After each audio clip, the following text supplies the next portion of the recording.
Good evening. Welcome to Inside City Hall for Thursday, December 11th, 2025. I'm Errol Lewis.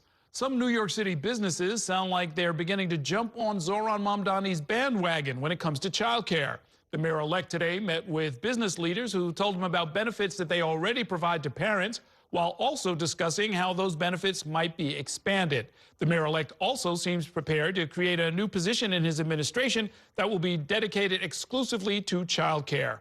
Our State House reporter Bernadette Hogan joins me now with tonight's top story. Good evening, Bern. Good evening, Errol. And although some of these ideas that these business leaders have heard from Mamdani before he became the mayor-elect, and they might not have agreed with him, they now are really interested in being a part of the conversation because it will affect not only them, but their bottom line.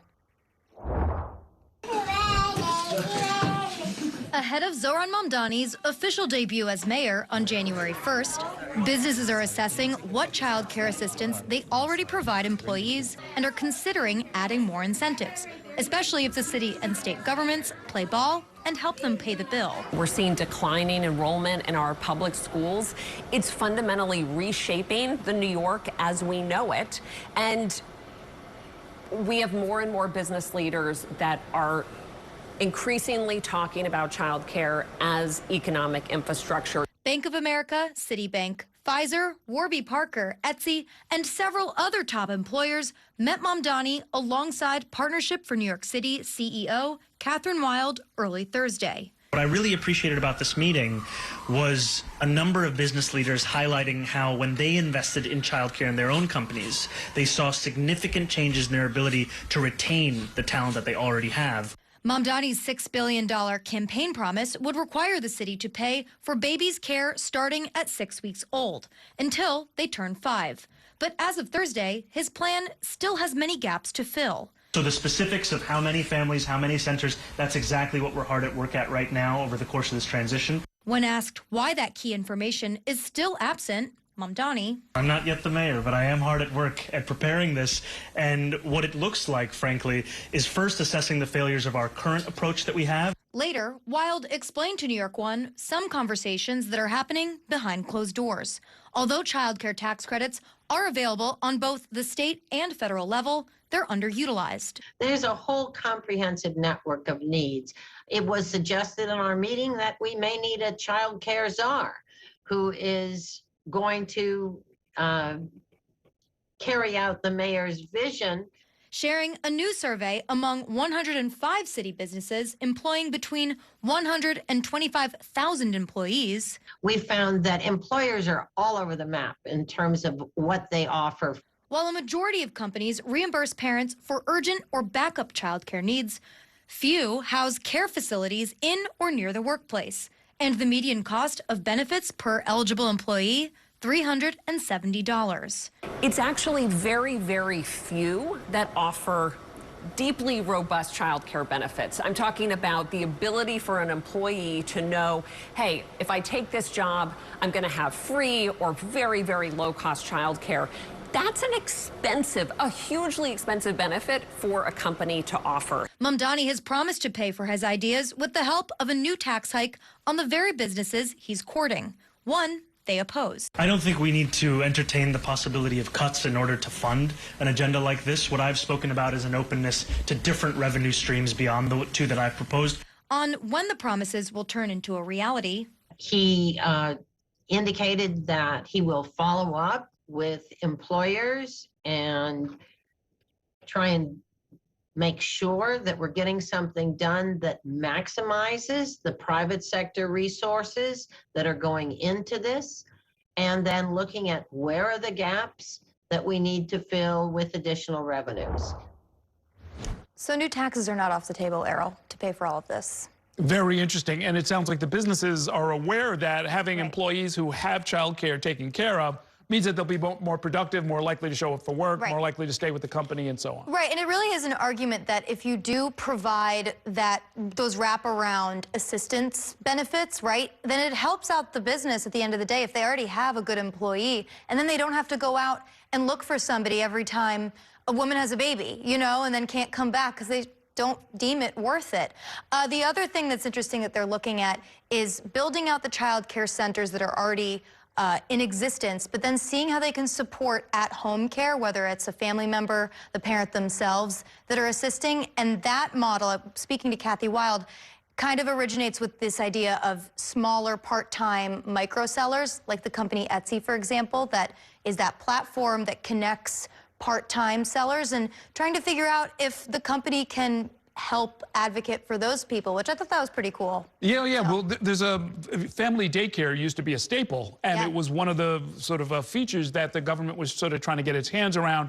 The de Blasio administration would talk about it. I don't know if they did very much with it. And now here we are, perhaps it'll be part of the puzzle. Right, and I mean, either way, they're seeing this crisis that people are leaving the city before they're even making the decision to send their kids to school, because they realize it's not going to be worth it to commute to send my kid. It's going to cost so much money. Look, I went to private Catholic school in New York City. I went to kindergarten that was public school, but then our tuition was $3,000 annually. That doesn't exist anymore. Yeah, indeed. Thanks very much, Bernadette. In other news tonight, Mayor-elect Mamdani spoke about Brad Lander's run for Congress one day after endorsing his congressional bid in an attempt to unseat Representative Dan Goldman. While answering questions at the daycare center today, Mamdani also called Lander a trusted ally who leads with sincerity. Our Dan Rivoli was there and joins us with the details. Good evening, Dan. Good evening, Errol. So Lander launches this campaign already with the endorsement of Mamdani. And today, speaking with reporters, he not only called Lander an ally, but also a friend and a partner. Now, Lander and Goldman are both progressive, but Lander is trying to get support from the socialist wing of the Democratic Party. As I mentioned, Zohran Mamdani, a member of the Democratic Socialists of America, as well as Senator Bernie Sanders. Now, Mamdani's endorsement of Lander does put him at odds with his comrades in the New York City DSA. The DSA endorsed one of its own members to run in this district, City Councilwoman Alexa Aviles of Brooklyn. But once Lander entered the race, she put out a statement declining to jump in to avoid a split in the left-wing vote. But Mamdani was asked about endorsing a candidate who is not a member of the New York City DSA, and that endorsement also led to some grousing on social media from socialists. But Mamdani said that the DSA is still his political home. It continues to be my political home. I continue to be proud to be a member, like thousands of other New Yorkers, of New York City DSA. And I have always spoken about my belonging to New York City DSA began because of the focus on transforming the lives of working class New Yorkers and their ability to afford to live in this city. Why don't you want the DSA candidates to run in those primaries? That's not something that I have said. I have weighed in specifically in endorsing Brad Lander, who is the candidate that is challenging the incumbent in that race.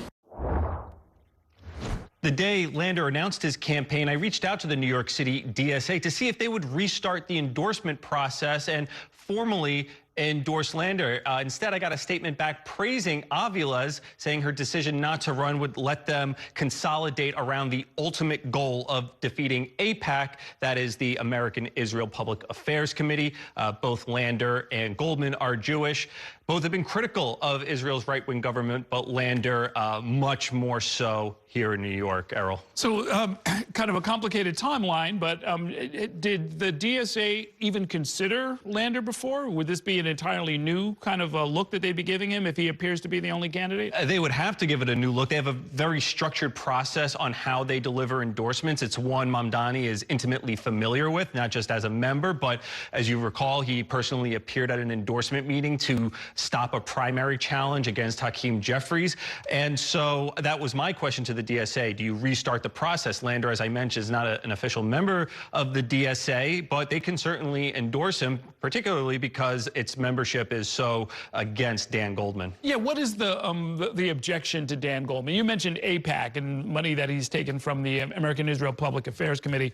What else? It's AIPAC in Israel. That is chief among them. He took some tough votes. For example, he voted to censure Congresswoman Rashida Tlaib. He also voted in favor of sanctions for the International Criminal Court when that body issued arrest warrants for Israeli leaders, and those were seen as bad politics for a socialist. It is also corporate power. They are against corporate power. Goldman they see as a corporate Democrat. Okay, thanks very much, Dan.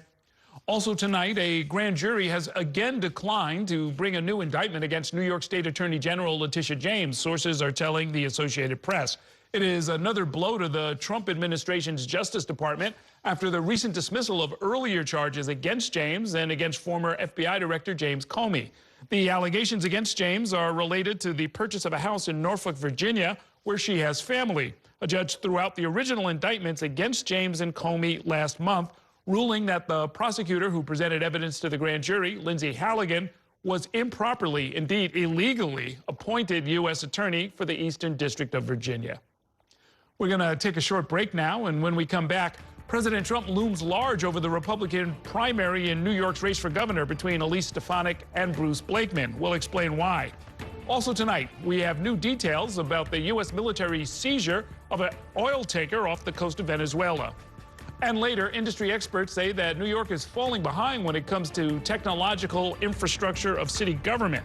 We will discuss how the incoming Mamdani administration can better utilize artificial intelligence. Stay with us.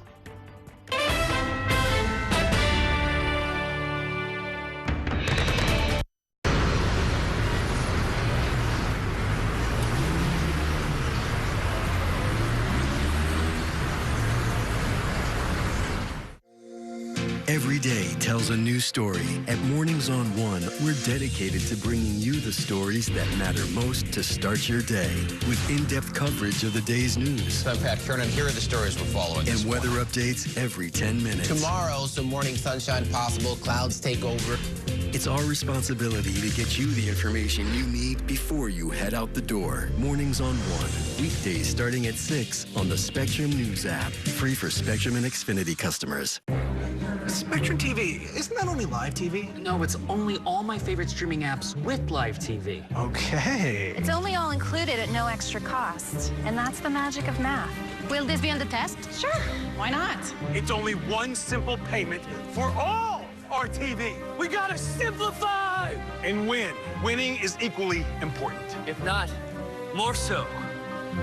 Yeah! Only Spectrum TV, fixed TV. I'm Sandra, this is Jorge, and we were adopted in 2019. I remember when they first came to us, Michael was already a teenager. The whole cliche of they're so lucky to have you guys, and it's the other way around. They have changed our family for the better. They chose to love us. They didn't have to. They chose us. Family. Learn about adopting a teen from foster care. You can't imagine the reward. Visit adoptuskids.org. And that's a look at some of what's in the papers this morning. You've done with the sports section. Today's story is about the latest chapter for a beloved local business. It's a beautiful day with temperatures in the 60s, but showers are expected in the next hour. In a city that's always on the go, it's important to stop to hear the stories that connect us. The news that matters to New Yorkers. That's what brings us together. That's Mornings on One. Weekdays starting at 6.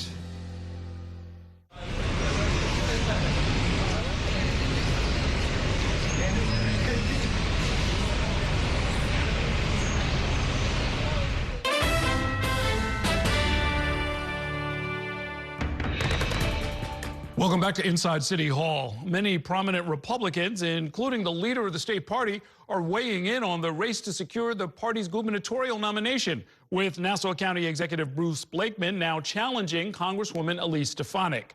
But the country's top Republican, of course, that's President Trump, is not playing favorites, at least not publicly. Our Washington, D.C. reporter Shannon Ryan joins me now from inside the Capitol with the latest on what the president is saying about this race. Good evening, Shannon.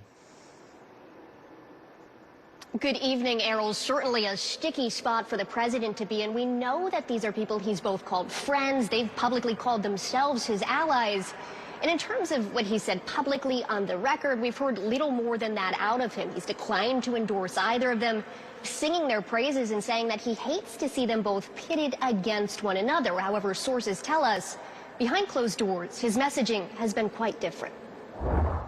A fireworks fight for New York's Republican gubernatorial nomination as Nassau County Executive Bruce Blakeman jumps into the ring against MAGA stalwart Congresswoman Elise Stefanik. President Donald Trump remains publicly neutral. He's a friend, she's a friend. These are two great people running. In a way, I hate to see them running against each other. I hope they're not going to be damaging each other. Sources tell New York One that Trump called Blakeman, saying he did not feel a win was likely. An interaction some painted as an attempt to dissuade Blakeman. Have you talked to President Trump about your run? Yes. What did he say? I don't disclose any conversations that I have in private with anybody, but especially President Trump. But I think his comments yesterday, he can speak for himself. And I think what he said yesterday is indicative of how he feels. He likes us both, and he respects us both. Democratic incumbent Governor Kathy Hochul already leveraging the interaction in the largely liberal state. I have no idea his motivation, but if he thinks they're great, that's another message in the campaign to think they're both beloved by Donald Trump, and you really want that a mega governor. And I think the answer will be a resounding no. As concern grows over whether the matchup will harm Republicans, already underdogs in the state, New York GOP Chairman Ed Cox has publicly endorsed Stefanik. Stefanik's spokesperson called Blakeman an early Christmas present to Kathy Hochul, accusing him of working to blow the race for Republicans. Blakeman, holding his seat in purple Nassau County, says he's the best man for the job. And I think my record proves that. So I'm not running against Elise Stefanik, who is a very bright woman, and she is a good legislator. I am running against Kathy Hochul.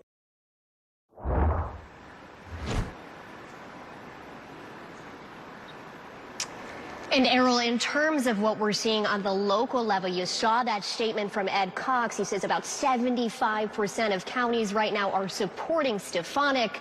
But in and around Nassau County, I will say that, the support that we are also seeing for Blakeman is not negligible. Okay, and Shannon, what kind of reaction are we seeing to the president's role in all of this among Democrats and Republicans here in New York? Again, Errol, you go back to those numbers when you look at the counties, and right now it seems like largely Republicans are falling in line. Again, this is a very liberal state, one where Republicans do not want to be fractured. All right. Thanks very much, Shannon. New details are surfacing about the U.S. military seizure of a cargo ship carrying oil near Venezuela. President Donald Trump broke the news about it yesterday, and lawmakers remain divided, with some supporting it and others raising questions. Spectrum News national political reporter Taylor Populars has the latest in this report. The dramatic video shows U.S. Coast Guard members being lowered onto an oil tanker by helicopter and taking control of the gigantic vessel Wednesday. It was from Venezuela, carrying 2 million barrels of oil. The Department of Justice requested and was approved for a warrant to seize a vessel because it's a sanctioned shadow vessel. White House officials say the ship was transporting sanctioned oil from Venezuela and Iran. It was a successful operation directed by the president to ensure that we're pushing back on a regime that is systematically covering and flooding our country with deadly drugs and killing our next generation of Americans. White House Press Secretary Caroline Leavitt said a U.S. investigative team is now on the ship, conducting interviews and collecting evidence. The vessel will go to a U.S. port, and the United States does intend to seize the oil. It's the latest escalation by President Donald Trump against Venezuela. He's ordered strikes on alleged drug smuggling boats since September and has hinted at military strikes on land. The president said this Wednesday. Other things are happening, so you'll be seeing that later, and you'll be talking about that later with some other people. On Capitol Hill, a divide over the president not consulting Congress before the seizure. I mean, these are war powers that the president is exercising, particularly if he's talking about land strikes in Venezuela. You can't go to war without the congressional war powers authorization. Well, I think the president is operating with his authority. I'd certainly think that Congress should be a partner. Venezuela's government said the ship seizure was, quote, blatant theft and international piracy. President Nicolas Maduro has been charged with narco-terrorism in the U.S. Reporting at the White House, Taylor Populars, Spectrum News.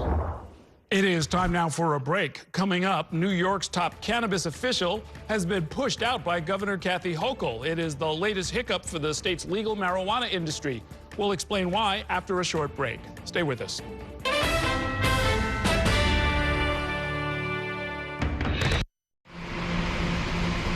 Stand clear of the closing doors, please.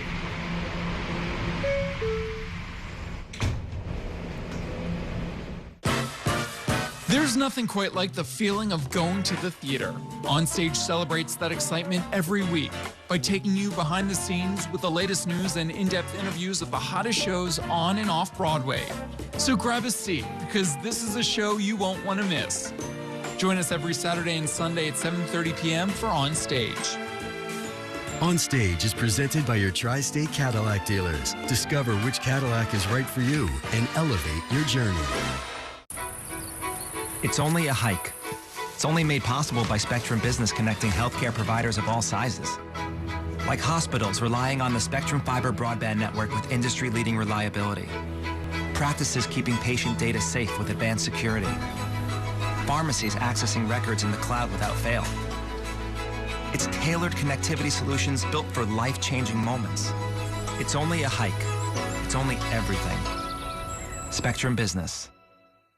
Mom was always organized, but she started forgetting to pay her bills on time. And she'd buy the same gifts over and over. Telling the girls about my Alzheimer's diagnosis was really hard. At first, we had our cries, but then we were like, okay, let's make a plan. Early detection gave us time to adapt together. It's so important for you to think about what you can do and making the most of what you have. If you or your family are noticing changes, it could be Alzheimer's. Talk about seeing a doctor together. From my time growing up in Queens watching New York One to my time reporting here, I've seen how quickly a story can change. At News All Day, we bring you the news as it's happening, from around the boroughs to local government to your neighborhood, because our city never stops moving. Hi, I'm Shannon Ferry with the day's developing stories, but first, stay up to date and informed with News All Day, weekdays from noon to 4.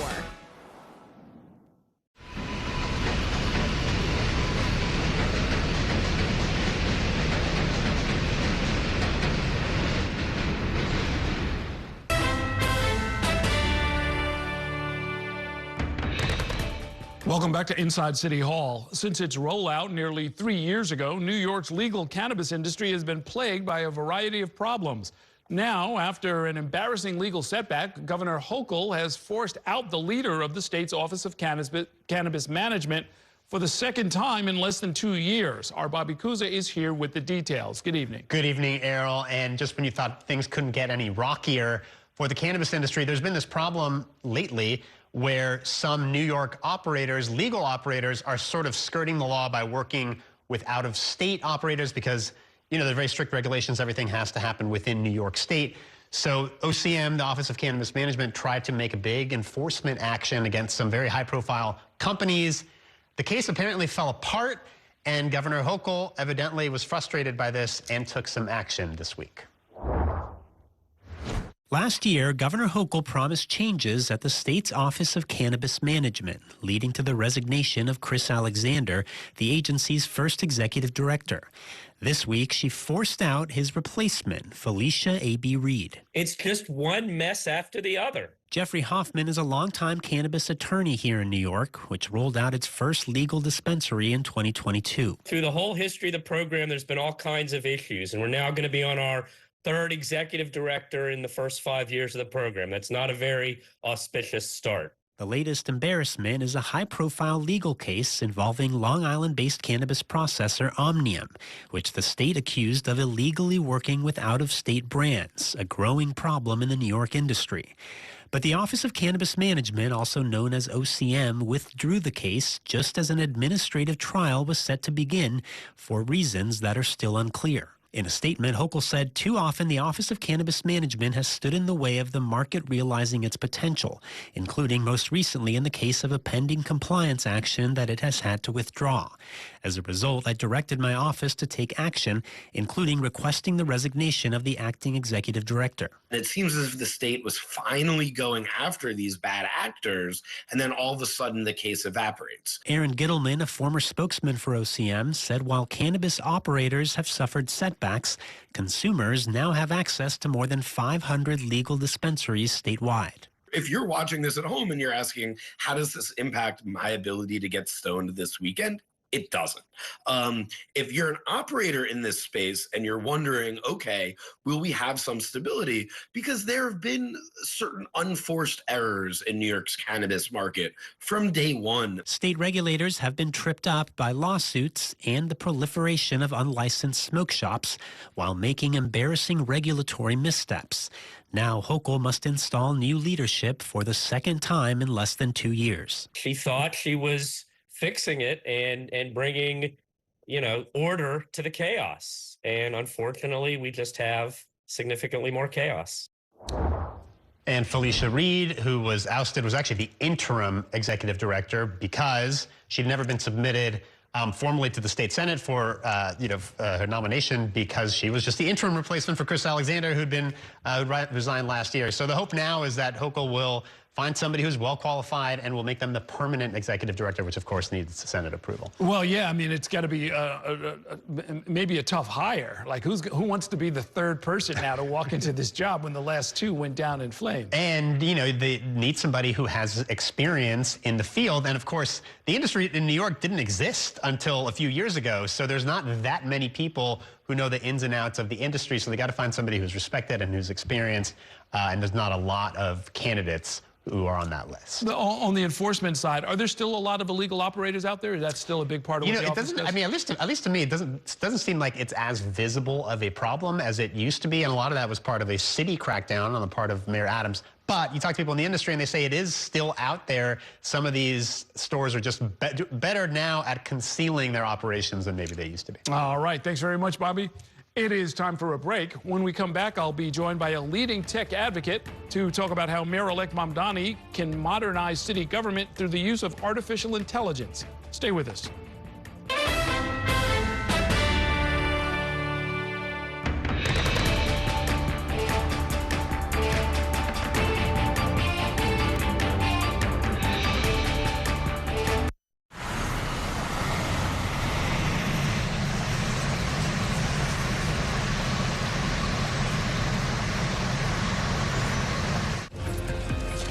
My time at New York One has shown me that in the city that never sleeps, the news never stops. So as the day winds down, turn to the rush hour. Good afternoon, I'm Monica Burke. To catch up on the stories that matter across the 5 boroughs, with in-depth interviews from the city's newsmakers, plus the latest forecast. Catching you up with today, preparing you for tomorrow.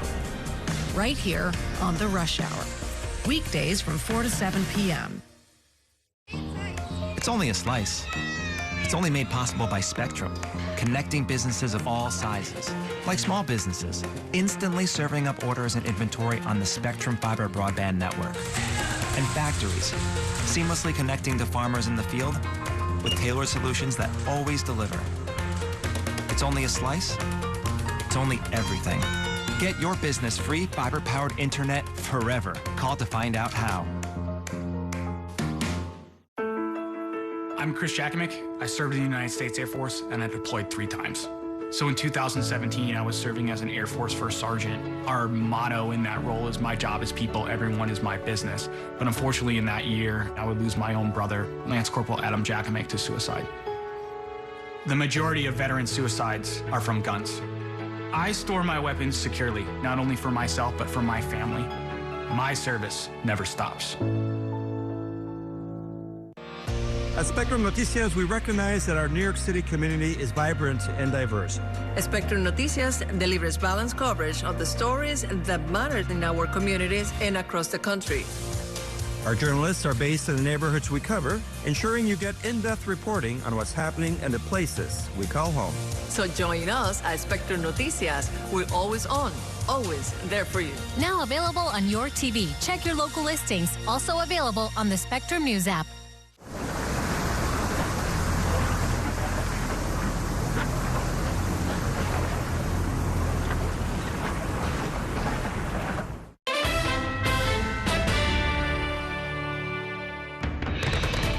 Welcome back to Inside City Hall. New York City is rightfully viewed as a leader in many different industries, including media, business, Broadway.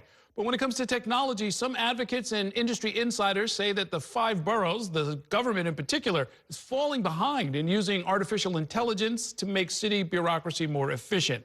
My next guest published an op-ed in the New York Daily News recently that lays out a roadmap for city government modernization and suggests what the incoming Mamdani administration should do to move the city's technological infrastructure forward. Andrew Roche is the founder and CEO of Civic Hall, a center for tech innovation and education based here in Manhattan. He is also the chairman emeritus of the New York Tech Alliance, a nonprofit that supports the tech industry. Welcome to the program. Always good to see you. Good to see you, Errol. So this op-ed, you talk about areas where a lack of good technical foundations and good systems has real-world costs. I want our viewers to understand this is not some abstraction. And you cite the case of a mother who's applying for child care assistance, who has to print forms, travel across boroughs, and then wait weeks for confirmation when all of that can and should be done online in a matter of minutes. Think about the small business owner and how long he has to wait for getting permits and filing for permits. What is the economic cost of that? Or for the elderly elderly couple who are applying for housing assistance, but the data of different agencies don't talk to each other, so they miss out on the opportunity. You know, this new mayor is the first digitally native mayor the city of New York has ever had. Which is an extraordinary opportunity because I believe our mayor-elect actually understands the power of technology in communication and in potentially creating efficiencies for the citizens of New York. But unfortunately, he's about to get into a 1998 Pontiac with bald tires, a leaky gas tank, brakes that don't work that great, a speedometer stuck on 5, and a steering wheel that comes off the column when he turns it. So he might be able to get himself into the 2005 Camry, but only if he really understands the structural issues that are preventing innovation from happening. Well, this was a central promise of Eric Adams 4 years ago. I mean, I do remember that. He talked about creating, at a minimum, a portal. I forgot what he called it. My City. Yeah, so that people could sort of access all city services in one place. Even that was a heavy lift, and they didn't quite lift it. What have we learned from that? Well, I think what we learned is that talking about technology by itself in a vacuum doesn't create innovation. It's these other structural issues. So, for example, the procurement rules lock out innovation for small startups to be able to sell to the city, or civil service rules or hiring practices prevent us from hiring the talent that the private sector easily hires to be able to work on these problems. And agencies hoard data, so there's no communication between those. The bureaucracy or the red tape associated with the rules of the way the city operates are still stuck in the analog era. And so they don't allow for a lot of the digital transformation that should occur. And this is why this is really an important, gnarly problem that affects every part of the city's infrastructure.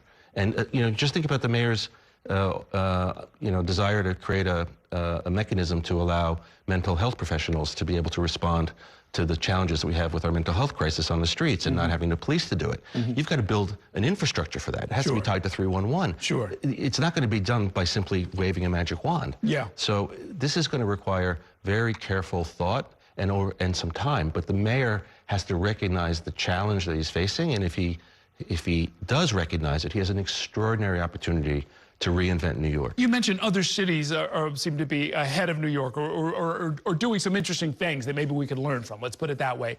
Denver, I think you said, Boston, a couple of other places. Greece, for example, has a My City portal where all government services are available through one app. You know, cities are using technology to speed traffic, AI to speed traffic, for example. You know, this is not rocket science in other parts of the world. Right. One of the challenges, I think, for New York is that it was a city that succeeded in the industrial age.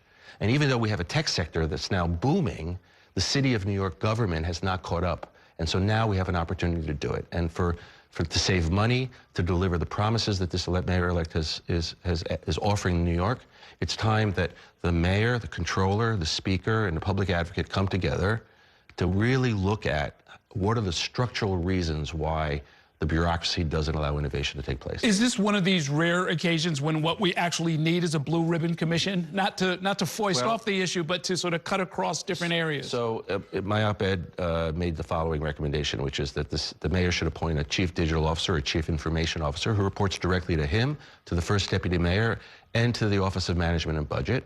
And every other CIO and CTO in the city and all the agencies report to their commissioners and to the CDO or the CIO. It's a matrix. Very similarly, the way the lawyers at all the agencies report to their commissioners and to the corporate counsel, or the communications people at various agencies report to their commissioners and to the city's communication people. And then you have an opportunity to basically build sort of understanding of what's happening across the city and create standardization, create rules, and get people all on the same page, particularly with AI. But in order to support that process, we should have 6 or 7 people who have done large-scale digital transformation, maybe in the private sector, 6 or 7 former government officials who actually know what these gnarly problems are, and spend a year actually together with the other major offices of the city, really looking at these structural problems. I'll give you one very strong example, which is civil servants. We're not providing professional development for them so they can understand how to use AI to help them do their jobs. Right. Right. And in fact, I was going to suggest, if I had a chance to talk to the mayor during the campaign, that he should announce a public education campaign for AI in which we educate the public about AI, how to recognize deep fakes, how to use it. Will it take my job? This is a technology that's transformative, and for New York City government not to be utilizing it at its best potential and also protecting New Yorkers from its worst, then we're failing. On the protection side, Assemblymember Alex Boris has introduced something called the RAISE Act that would require the biggest AI companies, I guess it's aimed at the private sector, to publish and follow safety and security protocol, do risk evaluation, handle privacy concerns and other things that people are worried about. Is that, would that be, is it too soon to start putting those kind of gates around it? No, actually, I think government does have to play a role in regulating AI. And right now, we have a challenge between the Trump administration and the states in terms of trying to regulate this. But if the bureaucrats in government don't actually even understand the technology themselves, how are they going to write the policies? So we have an education process we have to go through. Yeah. But let me just say one more thing. There's a potential for AI to do lots of bad. The only way to really fight bad AI, if you lacking regulation, is to build lots of good AI. And for government services and for non-for-profits, the opportunity for them to use the same tools that the capitalists are using on AI gives us an opportunity to level the playing field and to help us shift power. Give me an example of where, I mean, I've seen one example of artificial intelligence. We keep saying AI, artificial intelligence used to improve people's lives in government. And I believe it was through the community college system where there was an AI program that was looking at different databases and assembling profiles of students, and it could flag when a student looked like they were at risk of dropping out, long before anybody else could detect it, because they were using attendance and income and whether or not they'd done well on their previous semester's classes and that sort of a thing. That struck me as a pretty good use, but I think most people use AI and it's really just like sort of a smart search program. Yeah, they use it. Most people think of AI as ChatGPT, you know, being able to ask it questions and it gives you a response, but AI is far more powerful than that. I'll give you an example here in New York. The New York City Department of Health collects millions of pieces of data out of the sewer system every day trying to track pathogens, the next COVID, the next bird flu, measles.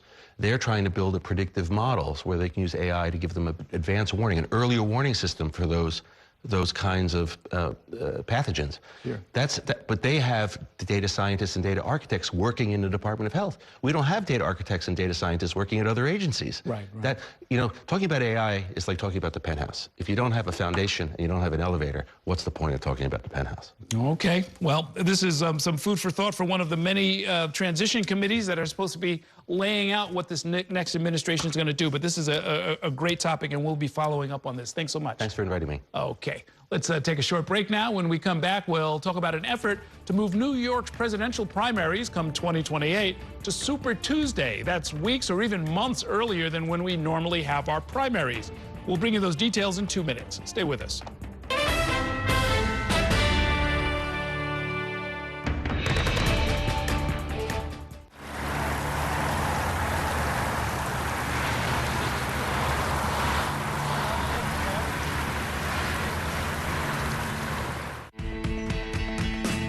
In Focus with Cheryl Wills, a weekly show discussing decisions and potential solutions for issues making an impact in your community and your city. If it's important to New Yorkers, then it's being talked about here.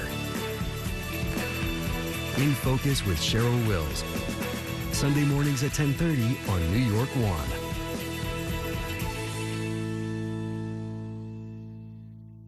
Your entertainment the way you want it. With Spectrum TV, all these streaming apps are included at no extra cost. so you can watch anything.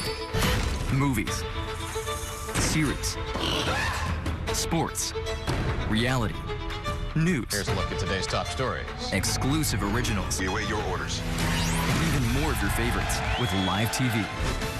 Stream across your devices and enjoy anywhere. See you later. Get it all with Spectrum TV. I'm an ex-drug dealer, and I'll be your sub today.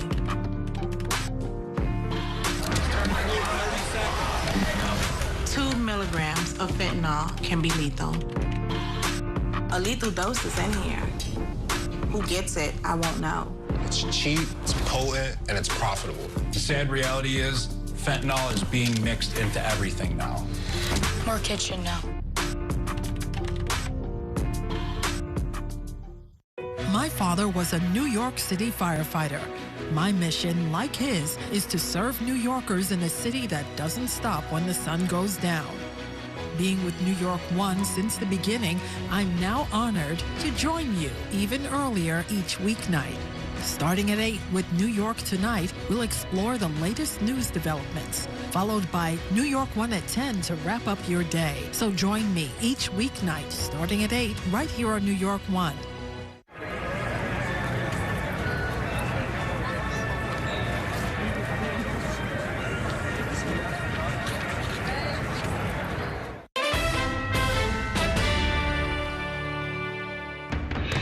Welcome back to Inside City Hall. Last week, 2 state lawmakers announced legislation that would move New York's presidential primary in 2028 to Super Tuesday. That tends to be months earlier than what New Yorkers have grown accustomed to. It is traditionally the biggest day nationwide for primary elections and caucuses in the lead up to Election Day in November.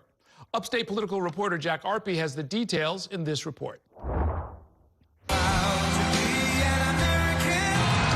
Presidential contest to be the most powerful elected official on planet Earth. Why wouldn't we want New York to be on a date like Super Tuesday? State Senator James Skoufis is co-sponsoring an effort to do just that. He argues moving New York's primary to Super Tuesday will get the Empire State back in the game.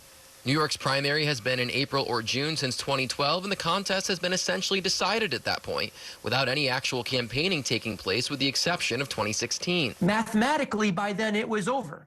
There was no way that Hillary could not win at the convention by the time the campaign came to New York State. Skoufis has given the state's role as a Democratic stronghold in the general election, moving the primary is one of the only pathways to ensuring voters drive candidates to campaign here. Right now, they don't really have to do that. And pay attention to New York issues, as is the case with other early states like Iowa. Eventually, presidents that win in November, they pay attention to those issues because they were in Iowa for months trying to win those votes.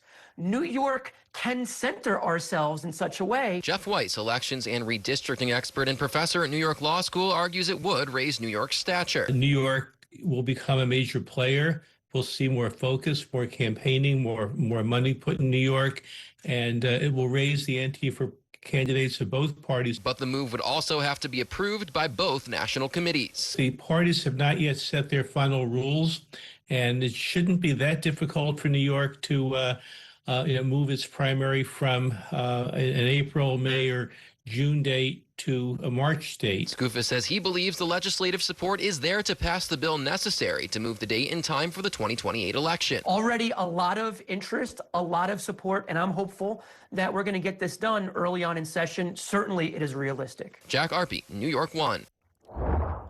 It is time for a break. Coming up, I'll bring you a preview of this week's episode of my podcast, You Decide, where we break down Governor Hochul's reelection bid and the potential challenges that she faces next year. Stay with us.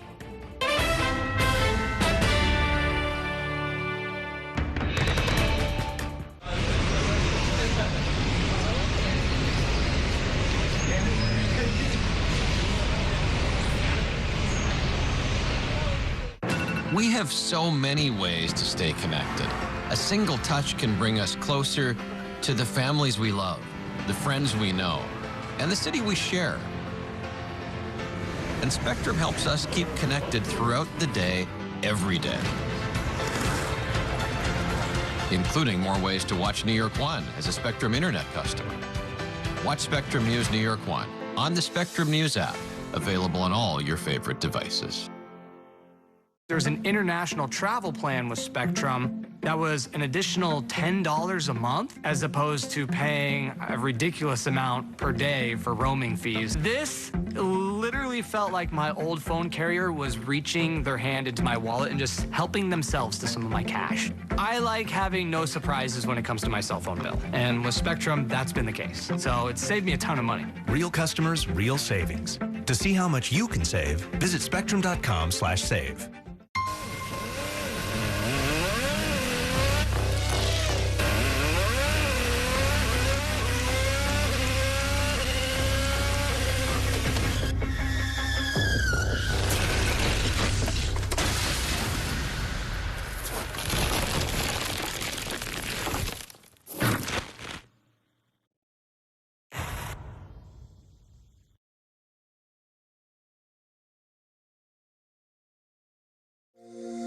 Every day tells a new story. At Mornings on One, we're dedicated to bringing you the stories that matter most to start your day with in-depth coverage of the day's news. I'm Pat Kernan. Here are the stories we're following. And weather updates every 10 minutes. Tomorrow, some morning sunshine possible. Clouds take over. It's our responsibility to get you the information you need before you head out the door. Mornings on One. Weekdays starting at 6 on the Spectrum News app. Free for Spectrum and Xfinity customers. Stand clear of the closing doors, please.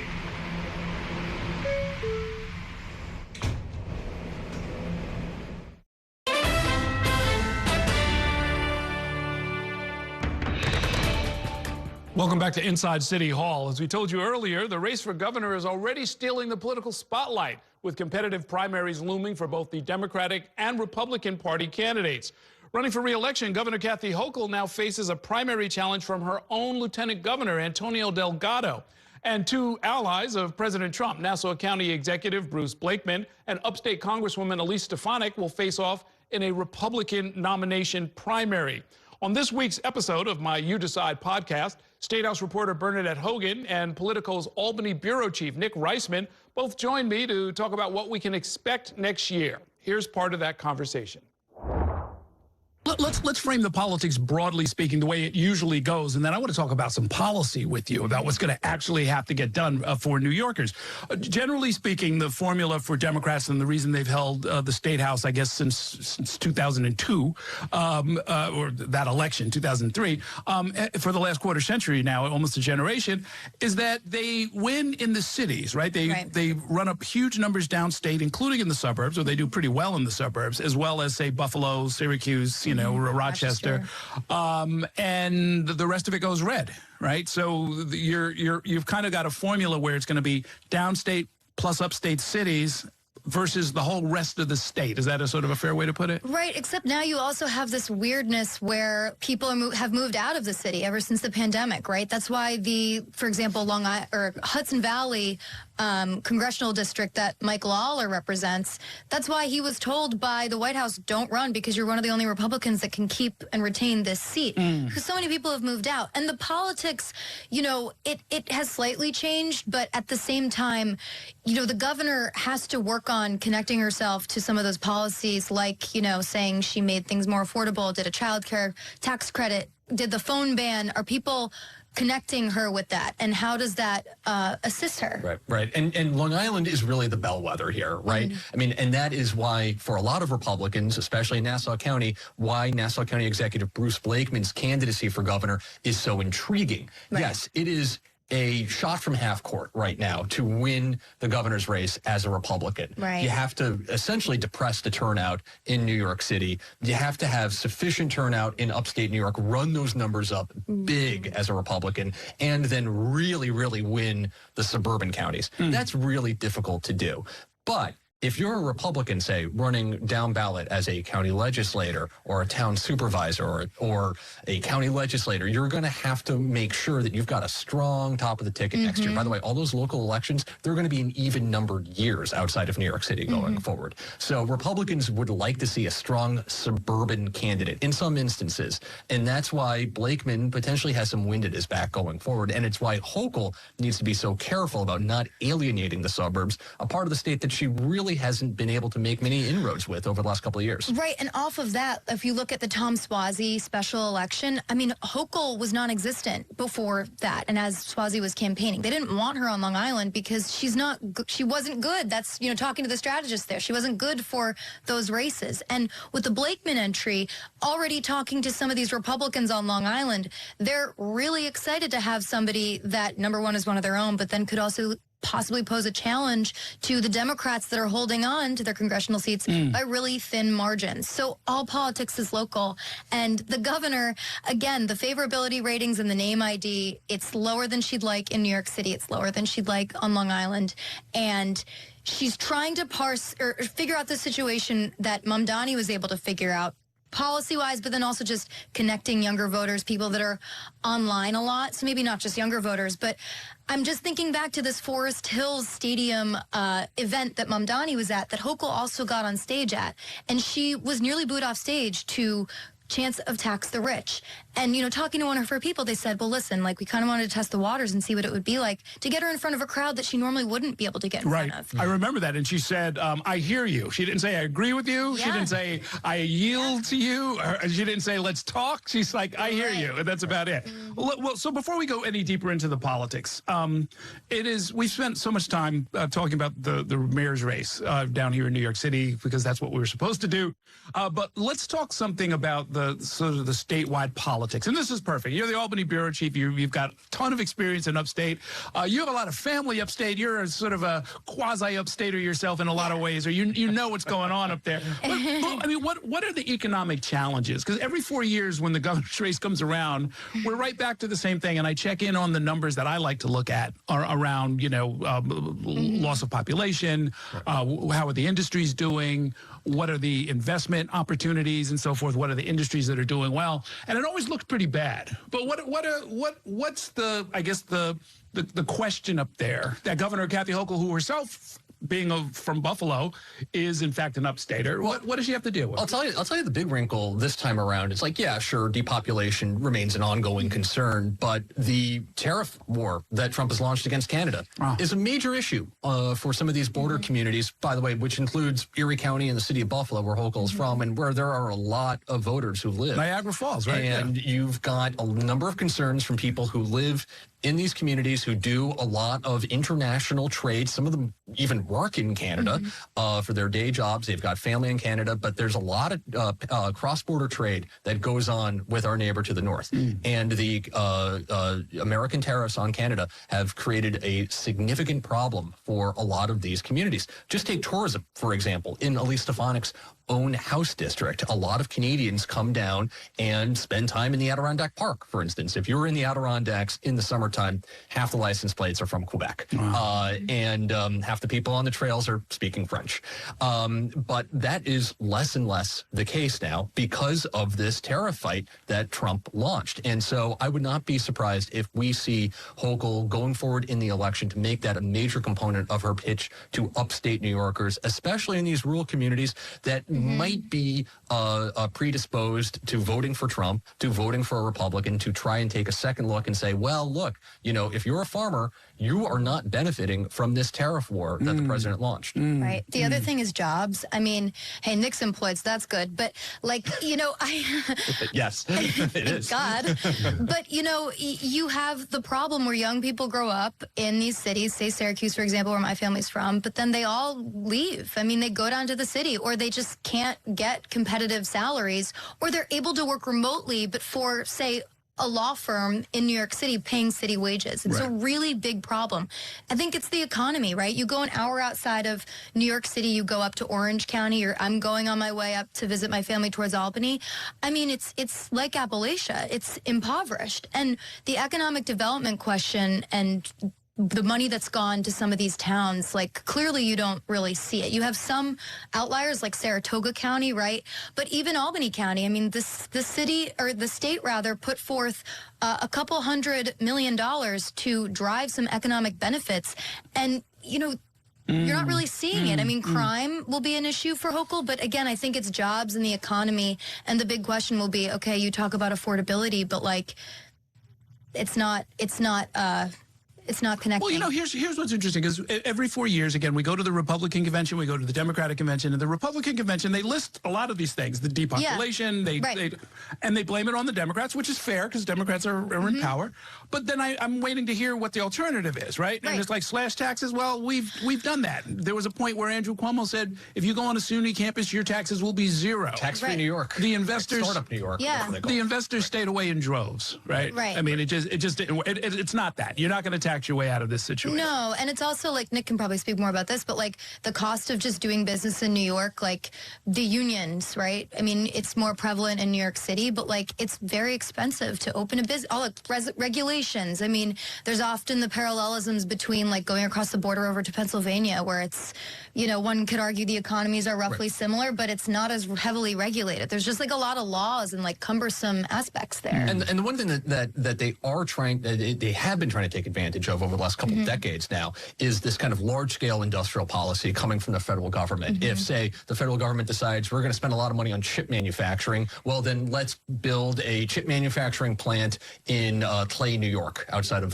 Syracuse. Or let's do a big tax credit program for constructing solar panels in Buffalo. By the way, that was in Elon Musk. That was a boondoggle, right. But then you run into ideological issues, right? Because that costs a lot of energy, which is anti a lot of the energy goals. The climate law of 2019. I mean, you want to do a chip manufacturing company, or you want to do, say, for example, like Chobani, in Utica or outside of Utica. The yogurt maker, Which, to make it completely green or you know, not reliant on dirty fossil fuels, it would cost the company an arm and a leg. I mean, it wouldn't even be worth doing business. You can catch the full podcast episode wherever you get your podcasts, as well as on New York One's YouTube channel. It will also air on New York One this Saturday night at 9 p.m., followed by the latest episode of the Off Topics on Politics podcast. That is going to do it for tonight's show. Thanks so much for watching, and have a great evening. We'll see you next time inside City Hall.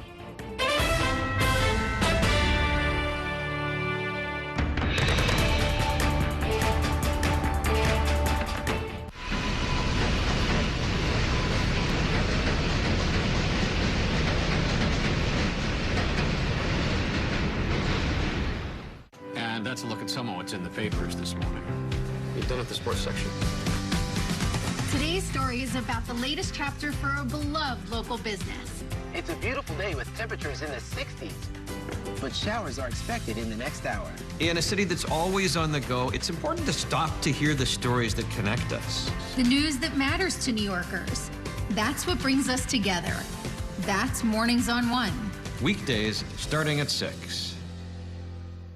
Your entertainment the way you want it. With Spectrum TV, all these streaming apps are included at no extra cost.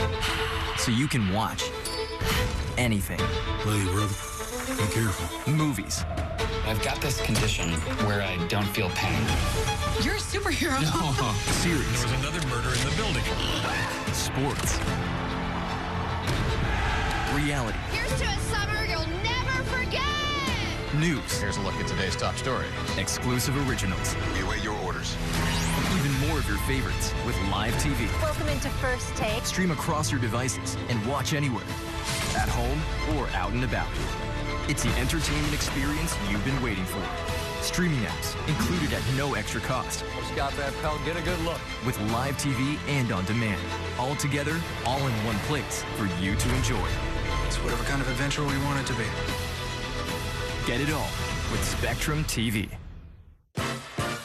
There's nothing quite like the feeling of going to the theater. Onstage celebrates that excitement every week by taking you behind the scenes with the latest news and in-depth interviews of the hottest shows on and off Broadway. So grab a seat, because this is a show you won't want to miss. Join us every Saturday and Sunday at 7:30 p.m. for Onstage. On Stage is presented by your Tri-State Cadillac dealers. Discover which Cadillac is